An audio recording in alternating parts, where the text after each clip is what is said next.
Chapitre 2. Le cirque de Slime. Magdal en ces temps suifs. Un prisme détailla le fond de l'œil vilain, les mains des dieux visant le plafond des malfaisants. Prends les joyaux sans valeur de nos tristes paysans, ose accompagner leur malheur, tel un nez aquilin. Repassé par la case départ du cirque de Slime, celui-ci qui dépassa le seuil des prémices, un tantinet trop proche d'un démarrage retardé par un excès de confiance, mais qui s'étala par-delà les océans sur une vague de monnaie par dizaines, prétendument mal polie depuis les circonstances inconvenables qui précédèrent ledit miracle moribond, c'est une comparaison inexacte d'une matière flasque et malléable, générant une phase par laquelle un arrivage le fut une seconde fois. Exactement le contraire intuitif d'une situation contraire qui aurait accepté la défaite, permis la riposte et surtout contesté le génocide chiffré, la multitude était prête à accueillir le désespoir comme un troubadour aurait pu mettre fin à son malaise. Le kraken souffla la puissance en récompense. Inti deseote. Les généraux aux espoirs carrément moites ont usé de quelques us et coutumes sacrément tartes, toujours détruites à base de drones incontrôlables. Mais cela n'en est rien, outre la Grèce qui survit comme si cette terre était dans une autre dimension, à l'écart de la société, à l'écart du monde connu, cette fois-ci en dehors de l'Europe. Si un peu quand même. La Suisse, par exemple, reste un État qui ne s'exprime qu'en exprimant des avis qu'expriment les gens qui font partie de cet État. Pas de cette patrie, non, il ne faudrait quand même pas exagérer, hein ?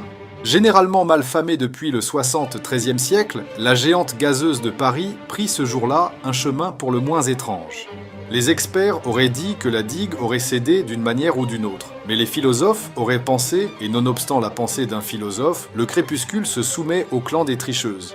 Un profane averti stipule toujours son accord quant aux conditions générales de vente non lues. Un sacrifice de soi au mépris des autres, une déduction soudaine ôtant la constante, un pot de confiture de miel. La tradition est une vertu dans un monde aussi flex.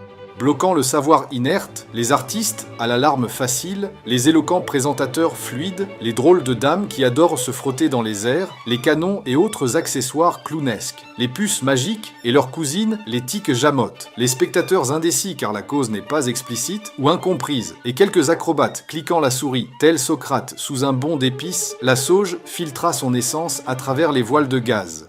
Effectivement, le mot « gaz » est bien plus rigolo que le mot « gerbe », car outre le sens que l'expression sous-entende, la consonance de toutes les matières était invivable. Nous aurions cru à une fin abominable aux souffrances indescriptibles. Tel le feu jaillissant subrepticement des ongles des orteils pour s'installer crescendo à l'intérieur de l'épiderme, pendant que des dizaines de bourreaux entaillent par-dessus chaque centimètre de notre corps grillant et sourd aux hurlements atroces de l'âme vivante en cet instant. Leur baiser apaisant par instants, imperceptible, quelques cellules déjà bien braisées. Toujours vivante à ce moment précis, et précuit, si j'ose dire, Magdal Humette sentit que l'avenir était cramé d'avance. Magdal Hu, comme la surnommaient ses proches, était mignonne. Un indice valant plus qu'un « tiens, je te le donne en mille, le métal dans le plateau merdique des éléments fera bien l'affaire ». Alors qu'un point de fusion de 663 degrés pourrait suffire à fondre le poursuivant, un peu moins ou un peu plus, qui sait, claqua la Magdal Hu. Elle implorait tellement de tout son soul. « Brigands ! Je crie et vous serez maudits, bande de brigands !» maudit-elle en criant. En grillant, oui, s'esclaffèrent la foule, alors que l'intervention faisait allusion à la narration de l'auteur magique. Tous rirent gravement quand même. « Pourquoi faut-il toujours que vous fassiez une connerie ?» pleura Magdal, Humette de son nom pour rappel. « Mais les juges seuls le savent, dirent les bourreaux. Car ils n'avaient aucune prétention à savourer le massacre, ou bien à dicter le bon ou le mauvais comportement à la place du tribunal de ces morts. Juste un acte digne d'un être soyeux. « Ries, applaudissez, regardez-nous avec vos âmes d'enfants » intervint monsieur Loyal du cirque de Slim. Cette interruption soudaine mit à mal le bon déroulement de la cérémonie et de la flamboyance de Magdal. Tous marchèrent de travers pendant quelques minutes, ce qui put mériter à cette scène d'épouvante une plus-value surcotée d'ignominie abjecte. Et pourtant, le sacrifice entamé n'était pas une finalité en soi, car l'inadvertance prévaut la justice du pardon. Fif que d'outre-ciel. Le cirque de Slime est l'opportunité du siècle. C'est ce que diront les historiens. Malhabile, celui qui pourrait prétendre le contraire, puisque toutes les prises, que dis-je, toutes les Yumi, sont prêtes à subodorer ces lignes telles de viles espadrilles d'urgence. Les foires sont à l'horreur ces temps suifs. En effet, la clairvoyance des trotteurs s'éloigne du but précis. Une triste fontaine par-ci, une dingue attirance par-là. Le quiproquo. Le cirque interrogea les bourreaux lorsque la célèbre Magdal Humet, de son surnom la Hu, passa de matière organique et consciente à cendres inutiles. « Nous ne ferons aucun jugement d'actes fallacieux émanant d'opinions biaisées », clama le cirque de Slim.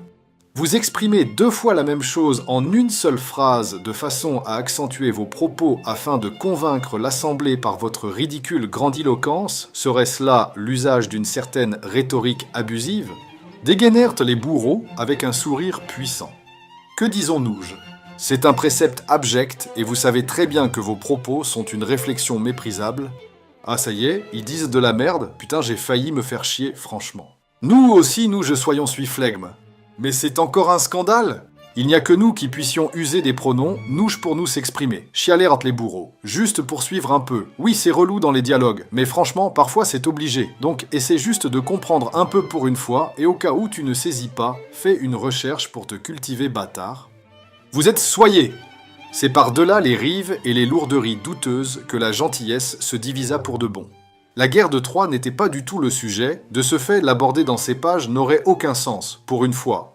Tous nos intervenants historiques, cependant, ont beaucoup à partager dans cet illustre passage dantesque. A fortiori, le cirque de Slim n'aurait pas joué de son traquenard visible à 10 mètres, les bourreaux n'auraient pas effectué de pirouette latertuis, puisque le vent siffla 100 longues années, pas de S à 100, si le mot d'après commence par une consonne. Donc pareil, si le mot d'après commence par une voyelle mon con, pareil à l'oral mon gros con, si Magdal Humet, vraiment il faut suivre, sinon ça va être compliqué, n'avait pas commis d'impair.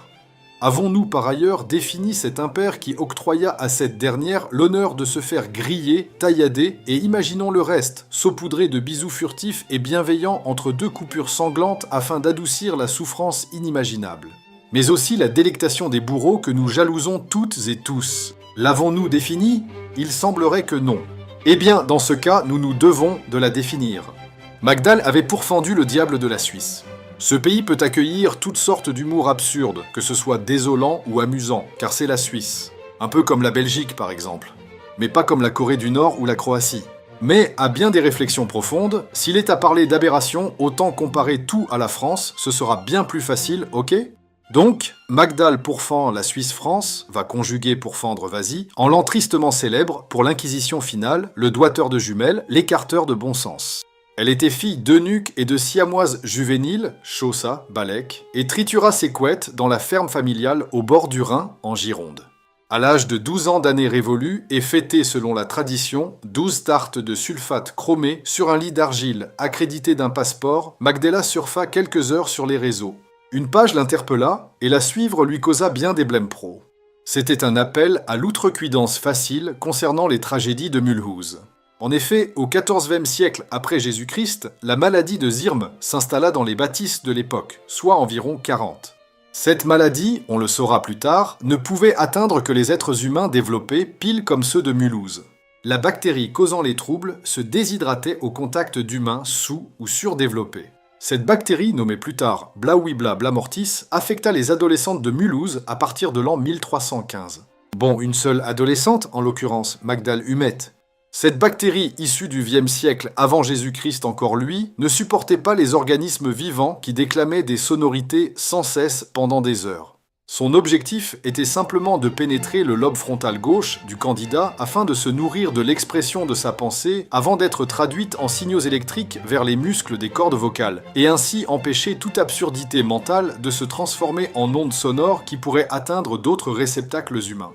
La puissance de ce blocage nourrissait cette bactérie. Mais quelle est conne cette bactérie! Comment se reproduire en tuant son hôte franchement?